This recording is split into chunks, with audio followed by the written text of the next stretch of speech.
हाँ जी, good morning 12th class students. बच्चे, in previous video we will discuss about the simple microscope. ठीक है, now our next topic is compound microscope. Compound microscope क्या है? जो सब बहुत ज़्यादा स्मॉल ऑब्जेक्ट होते हैं उनको देखने के लिए यूज़ करते हैं।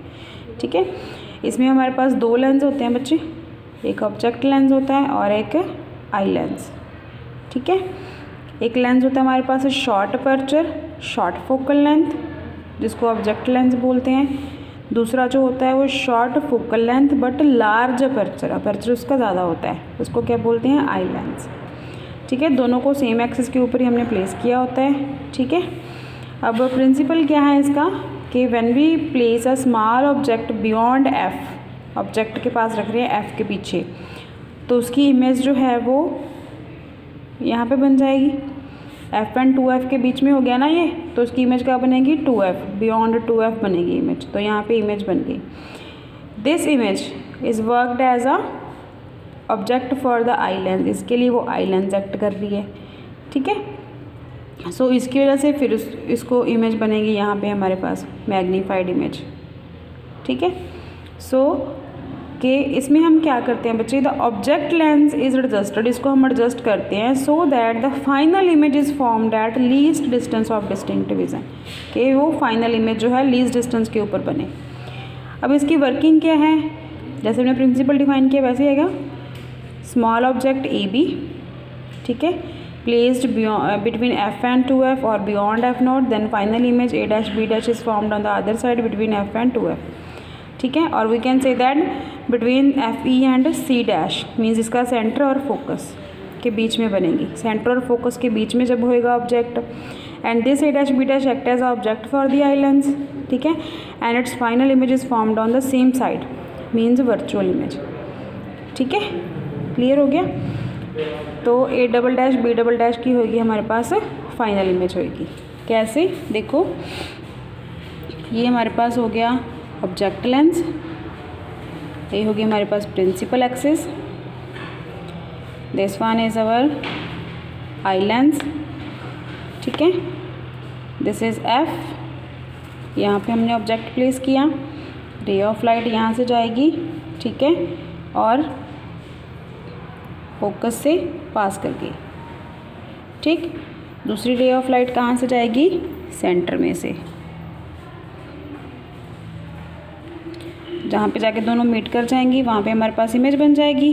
वो इमेज क्या है हमारे पास? A डैश B डैश, ये क्या है? A B। FE ये C डैश होगी, ये क्या है हमारे पास? C।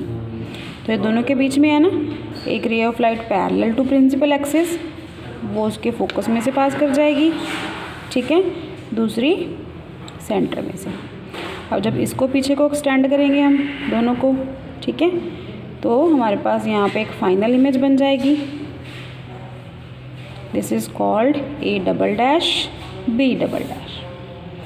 ठीक है, फाइनल इमेज, यहाँ से हम इसको देख रहे हैं तो ये जा रही है ना रे ऑफ लाइट आई की, तो ये एंगल क्या हो गया हमारे पास? बीटा। जो ऑब्जेक्ट है बच्चे उसका सेम उतने ही डिस्टेंस का यहाँ पे हम लोग कंसिडर कर रहे हैं। ये डॉटेड से के साथ बनानी है, सॉरी मैंने सॉलिड बना दिया। इसको सेंटर से मीट करा दो। ठीक है, ये एंगल क्या होगा हमारे पास? अल्फ़ा, इसको मैंने ले लिया Q पॉइंट। ठीक है, तो मैग्नीफाइंग पावर हमने क्या डिफाइन की है? Beta by alpha. Then we replace it with tan beta by tan alpha. अब tan बीटा की वैल्यू देखो कितनी बनेगी? ये है ना ट्रायंगल हमारे पास, परपेंडिकुलर क्या हो गया हमारे पास? A double dash B double dash over C dash A double dash base over tan alpha, alpha ये है, ये हो गया perpendicular, means A double dash Q over C dash A double dash. ठीक है, ये कैंसिल हो गया। अब जो A डबल डैश Q है बच्चे, ये हमने सेम कंसिडर किया ऑब्जेक्ट के डिस्टेंस इतना। ठीक है, तो ये क्या हो गया? A double dash B double dash over AB। Clear हो गया यहाँ तक? ठीक है, then we multiply and divide this equation with A dash B dash, क्योंकि इन बिटवीन ये भी तो इमेज बन रही है। ठीक है, then if we rearrange this equation like this, हमने इसको रीअरेंज कर लिया, आगे पीछे लिख दिया, तो ये क्या हो गया? ये मैग्नीफाइंग पावर होगी ना, size of the linear magnification, sorry linear magnification हो गई ये, size of the image to the size of the object. ये ऑब्जेक्ट है, इसके लिए इमेज ये है, दूसरे लेंस के लिए ये ऑब्जेक्ट है, उसकी इमेज है, ठीक है। तो मीन्स ये क्या होगी, आई लेंस की लीनियर मैग्नीफिकेशन, और ये क्या होगी, ऑब्जेक्ट लेंस की लीनियर मैग्नीफिकेशन, ठीक है। अब तो जो ऑब्जेक्ट लेंस है उसकी मैग्नीफिकेशन तो V0/U0 आ जाएगी हमारे पास, distance of the image over the object, है ना। इसको तो चेंज नहीं कर रहे हैं, इसको तो फिक्स ही रख रहे हैं हम लोग, इसको सेट कर रहे हैं ना, ताकि जो फाइनल इमेज लीस्ट डिस्टेंस के ऊपर बने। तो मीन्स कि ME जो है वो हमें फाइंड करनी पड़ेगी, ठीक है। उसको फाइंड करने के लिए हम लोग यूज़ कर रहे हैं, वैसे तो हम अगर देखें, लेकिन उसमें हम VE/UE होएगी आई लेंस की इमेज और इसका डिस्टेंस, ठीक है। अब इस फॉर्म में हमें वो निकालना पड़ेगा लीस्ट डिस्टेंस की फॉर्म में। तो उसके लिए हम क्या कर रहे हैं, लेंस इक्वेशन यूज़ करते हैं, -1/U + 1/V = 1/F। मैंने यहाँ पे EE लिख लिया कि आई लेंस के लिए है ये, ठीक है। वैल्यू किसकी चाहिए, VE/UE की। सो मल्टीप्लाई कर दो पूरी इक्वेशन को VE के साथ, VE/UE + 1 VE/FE। तो यहाँ से VE/UE की वैल्यू क्या आ जाएगी, इसको इस तरफ ले गए, इसको इस तरफ ले आए, 1 - VE/FE, यही वैल्यू आ गई हमारे पास, ठीक है। अब अगर इसके ऊपर हम VE क्या है बच्चे हमारे पास, जो फाइनल इमेज बन रही है हमारे पास, रे ऑफ लाइट तो इस तरफ को जा रही है ना, फाइनल इमेज इस तरफ बन रही है, मीन्स जो VE है उसकी वैल्यू क्या होगी हमारे पास, -D।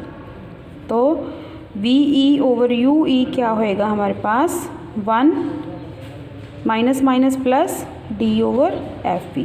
FE तो +FE होएगा, क्योंकि ये वाला फोकस कंसिडर कर रहे हैं हम लोग, वो तो पॉजिटिव डायरेक्शन में ही है। समझ में आ गया। So this is the value of M0, this is the value of ME, and we put in this equation. तो what we get V0/U0 1 + D/FE। This is the magnifying power, ठीक है। तो ये आ गया आपके पास magnifying power. So in practice the focal length of the object lens is very short, उसकी फोकल लेंथ बहुत स्मॉल होती है, ठीक है। AB को हम एडजस्ट करते हैं, आउटसाइड रखते हैं मतलब फोकस के। तो जो U0 है अगर हम अप्रॉक्सीमेटली F0 के इक्वल हुए, then the final image is formed at the least distance of distinct vision from the eye, and the A', B' must be between, उसके अंदर ही बन रही है ना, फोकस और सेंटर में, उसके अंदर बन रही है। तो जो फाइनल इमेज है बच्चे हमारे पास, ठीक है, अगर हम F0 पे रख रहे हैं तो फाइनल इमेज जो है वो हमारे पास L के ऊपर बनेगी, मतलब जितनी माइक्रोस्कोप की लेंथ होती है उसके इक्वल होएगी फाइनल इमेज, जितनी उसकी लेंथ है उतनी डिस्टेंस के ऊपर वो बनेगी। सो हम इसको V0 की जगह पे L लिख सकते हैं और U0 की जगह पे F0, बाकी हमारे पास सेम ही रहेगा, ठीक है। और अगर हमारे पास मैग्नीफाइंग पावर की वैल्यू यहाँ पे नेगेटिव आ रही है, नेगेटिव का क्या मतलब होता है कि जो इमेज हमारे पास बन रही है वो इन्वर्टेड बन रही है, ऑब्जेक्ट से इन्वर्टेड ही बन रही है ना फाइनल इमेज जो बन रही है, ठीक है। इसका अगला वाला केस है कि when magnifying power when image is formed at infinity, यहाँ पे तो हमारे पास एक डिस्टेंस के ऊपर बने, लीस्ट डिस्टेंस के ऊपर, अगर यही इमेज हमारी इन्फिनिटी के ऊपर बनेगी फिर क्या होएगा, M0 ME लिखा था हमने, M0 की वैल्यू V0/U0 लिखी थी, ठीक है। ME की वैल्यू यहाँ पे क्या आ जाएगी फिर हमारे पास D/FE, मीन्स हमने क्या लिखा था, ये VE/UE लिखा था ना, VE हो गया लीस्ट डिस्टेंस D, UE अगर उसको फोकस पे प्लेस करेंगे FE, जो हम पिछले सिंपल माइक्रोस्कोप में ये लिख के आए हैं, है ना, वैल्यूज़ पुट करने के बाद। तो हमारे पास फिर मैग्नीफाइंग पावर कितनी आ जाएगी, इतनी। क्लियर है। तो इसको करो, सॉल्व करके देखो डेरिवेशन को, ठीक है, डायग्राम बनाओ properly. If you have any doubt then ask me. Thank you.